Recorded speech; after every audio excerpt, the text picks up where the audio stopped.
Naka-ready na po ang gagamitin ng anak ko. Sumali po siya sa paligsahan sa pag-drawing. So, hilig po ang anak ko ang mag-drawing. So, binilan ko po siya ng set. Ito ay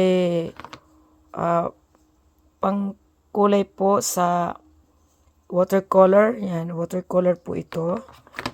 At ito naman po ay marker pens. Set po yan. At meron din po siyang set na crepas. Ayan. Tapos meron din po siyang pang matte.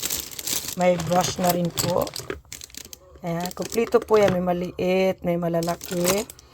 May panglagyan na po siya sa sa watercolor. Ayan. Yung lalagyan ng tubig. At ito yung magagamitin niya. Ayan. Dito niya lalagay. O kaya dito, pwede rin dalawa para comfortable siya. At may mga glitters din po siya. Iba-iba din po ang kulay ng glitters. Nilan ko po siya ng mga glitters. Ayan. Glitters po. May green, may blue, may red, may dilaw.